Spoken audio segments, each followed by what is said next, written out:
Welcome back to the English Daily Podcast. I am Anna, and today we are talking about the science of habit formation. And I am Jake. This is such a useful topic, Anna, because habits shape our daily lives more than we often realize. Exactly. A habit is a behavior you repeat so often that it becomes automatic. You do it almost without thinking. Brushing your teeth, checking your phone, or making coffee in the morning can all be habits. So a habit is different from a decision. A decision takes mental energy, but a habit feels like it runs on autopilot. That is a great way to say it. And here is our first vocabulary word, automatic. Automatic means something happens by itself, or with very little effort.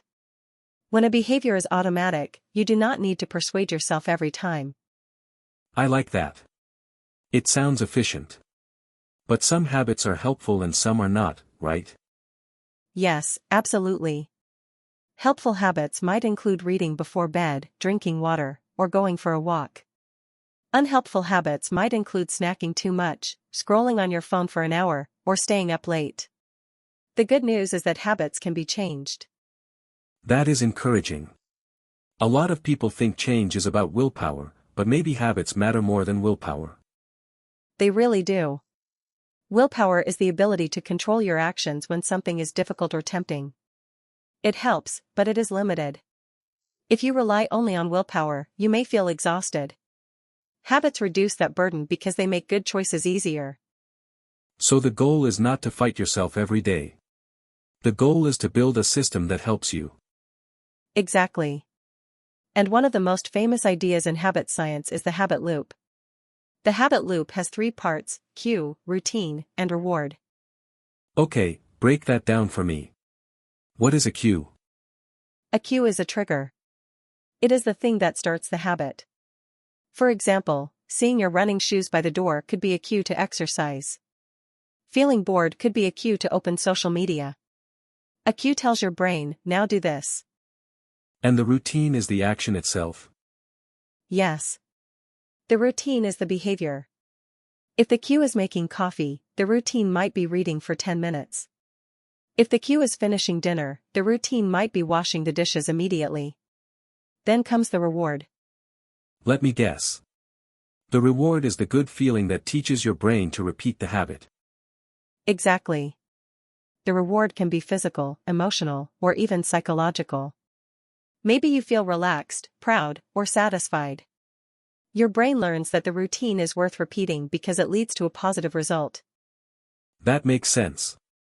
So if I want to create a new habit, I should design the cue, the routine, and the reward on purpose. That is the smartest approach. Let us make it practical. Suppose you want to read more English every day. You could place a book on your pillow as the cue, read 2 pages after brushing your teeth as the routine, and then enjoy a cup of tea as the reward. I love that. It feels simple enough to start. That is another important word, simple. A lot of people fail because their habit is too ambitious. That is very true. Tiny habits are easier to maintain. In English, we can call this starting small. If your goal is too big, your brain may resist. But if the action is tiny, it feels manageable. Can you give another example? Of course. If you want to exercise more, do not begin with an intense 1-hour workout every day. Start with 5 push-ups, a short walk, or stretching for 2 minutes. Once the habit is established, you can gradually increase it. So the key is consistency, not perfection. Yes. Consistency means doing something regularly over time. Perfection means doing it flawlessly. In habit formation, consistency is much more valuable than perfection. Missing one day does not ruin everything, but quitting completely does. I think many learners need to hear that. People often stop after one bad day because they feel discouraged. That is a common problem. Another useful strategy is habit stacking. This means attaching a new habit to something you already do. For example, after I pour my morning coffee, I review 5 English words. After I take off my shoes at home, I put my keys in the same bowl every time. I see. You are connecting the new behavior to an existing routine, so it is easier to remember. Exactly. The existing habit becomes the anchor. Anchor is a useful vocabulary word here. An anchor is something stable that holds something else in place. In habit stacking, the old habit anchors the new one. That is a strong image. What about motivation? Do we need to feel motivated every day? Motivation helps, but it is unreliable. Some days you feel excited. Other days you feel tired, busy, or stressed. That is why environment matters so much. If your environment supports the habit, you need less motivation. Can you explain that with an example? Sure. If you want to eat healthier, keep fruit visible on the counter and put junk food in a hard-to-reach place. If you want to study more, leave your notebook on your desk and put your phone in another room. You make the good choice easier and the bad choice harder. That is clever. It feels almost too simple, but I imagine it works very well. It really does. People often believe change has to be dramatic, but small environmental changes can have a huge effect. Another important idea is identity-based habits. Identity-based habits? That sounds interesting. What does it mean? It means focusing on the kind of person you want to become, not just the result you want to achieve. Instead of saying, "I want to run a marathon," you say, "I am becoming a person who runs regularly." Instead of saying, "I want to speak English fluently," you say, "I am a person who practices English every day." I like that. It feels more personal and powerful. The habit becomes part of your identity. Exactly. When a behavior matches your identity, it feels more natural. You are not forcing yourself from the outside. You are acting in a way that fits who you believe you are. But what if someone loses momentum? What if they skip a few days? Then they should avoid the all-or-nothing trap. That is when people think, if I cannot do it perfectly, I should not do it at all. A better mindset is to restart quickly. One skipped day is just one skipped day. It does not define you. That is very reassuring. I think the phrase restart quickly is a great practical tip for learners too. Do not wait for Monday or next month. Restart now. Yes. And tracking progress can help. You can use a calendar, an app, or a simple notebook. Every time you complete the habit, mark it down. Seeing the chain grow can be motivating. Is there a danger in becoming too obsessed with tracking? There can be. Tracking should support the habit, not create stress. If it starts to feel like a punishment, simplify it.